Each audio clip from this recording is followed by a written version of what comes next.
Way back in April of this year, I created a video in which I predicted what my top 20 coasters would look like at the end of the year. Well, a lot has happened since April, and instead of the 4 new parks I was hoping to get to, I made it to 1. However, even though Holiday World was my only new park, my rankings still have switched around quite a bit. Today, in late December of 2020, I'll be sharing my updated top 20 coasters that I've ridden. As I go, I'll also compare the actual rankings to my predicted rankings from April. Keep in mind this only applies to the 10 I predicted to be in my top 10, except not even that many because I didn't get to all the parks I thought I would and, well, you get the point. Number 20. Raging Bull at Six Flags Great America. I've been pretty harsh on this coaster in the past, calling it bland, forceless, and sometimes just plain bad. It's true that it doesn't have airtime, it's true that it's forceless, and it's true that it really doesn't do that much, but I've realized maybe it's not necessarily bad because of that. It's still a fun ride, and at the very least, it does have a good drop. Number 19. The Boss at Six Flags St. Louis. Here's a coaster that fell from glory. I really go through phases with the Boss. Some days I love the airtime and long ride experience, and other days I can't ride it more than once without getting a migraine. It has good airtime, but through most of 2020 it's just been hard for me to enjoy. I don't know what changed, but hopefully I'll like it more again in the 2021 season. Number 18. Prowler at Worlds of Fun. There's not much for me to say about Prowler. It's a good ride, I know that much, but I don't really remember much from my one ride when I was 8. I know I enjoyed it, but beyond that, it's just something I really need to re-ride. Hopefully I'll be able to do that in 2021, but we'll see. Number 17. Powder Keg at Silver Dollar City. Another coaster I really need to re-ride, but at least I somewhat remember this one. I love this ride, and honestly believe it to be one of the most underrated coasters I have been on.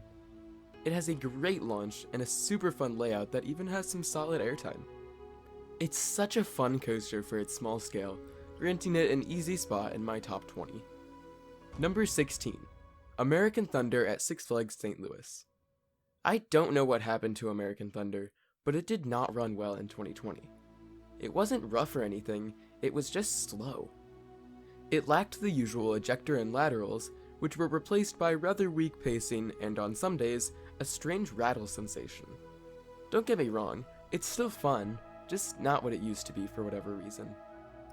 Number 15. Nighthawk at Carowinds. I've been known in the past to defend this ride when nobody else does, and I always will. Where else can you get ejector airtime and crushing intensity on a flying coaster? I love the dives and twists of Nighthawk and the stupidly intense forces that all of them have. This is such an underrated ride that I absolutely adore. Number 14. Goliath at Six Flags Over Georgia. This is the highest ranked B&M Hyper on my list. To be honest, I just find the model overrated and simply rather underwhelming. The airtime has never been too strong in my experience, and I don't love how the clamshell restraints always manage to clamp on my hip bones. Goliath in particular is fine, but it just feels so generic and meh to me. But if you disagree, that's perfectly fine. I'm just offering my opinion. Number 13.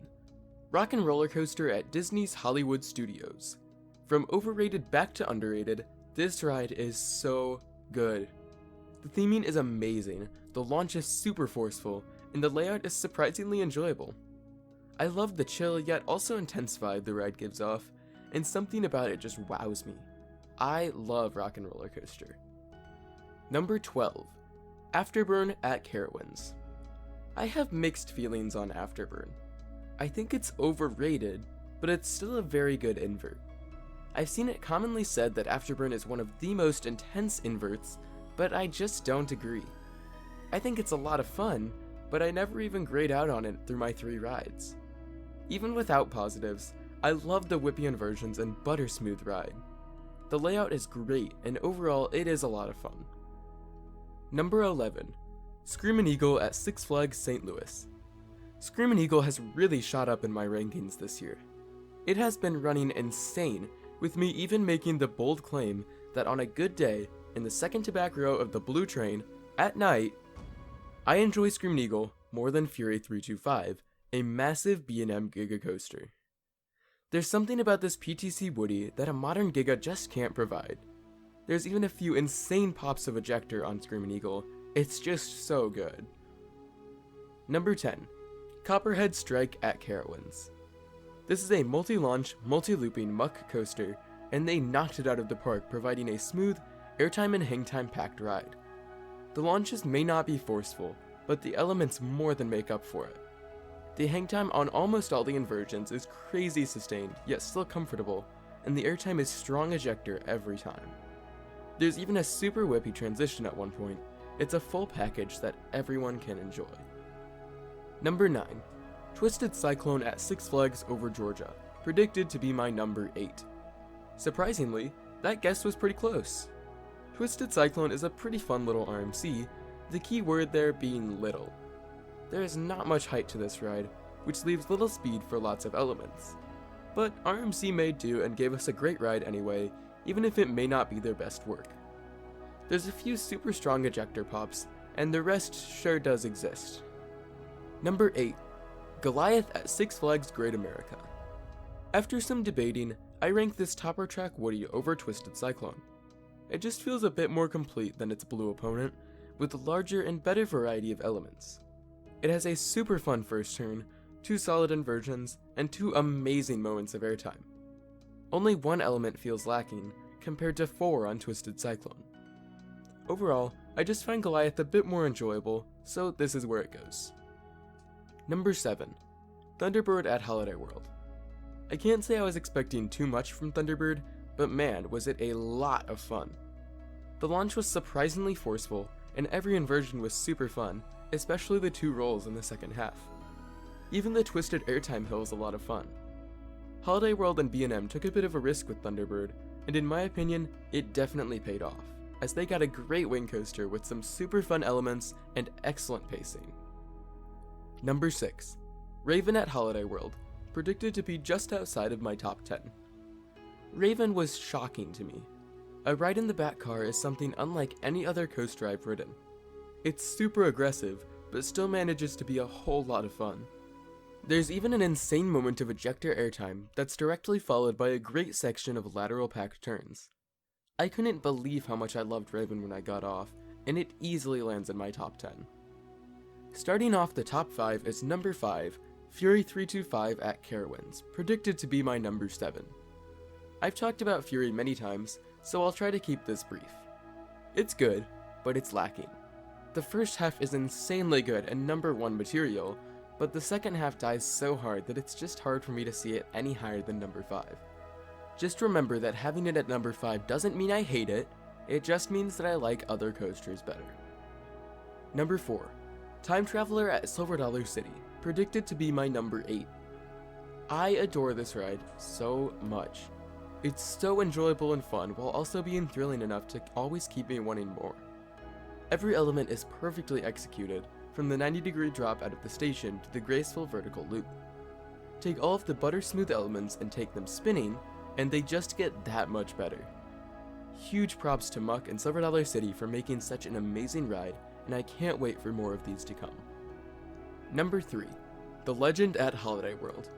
Oh my gosh, this ride is absolutely bonkers and I love it so much. Legend doesn't do anything small. When it does something, it's gonna be as best as it possibly can.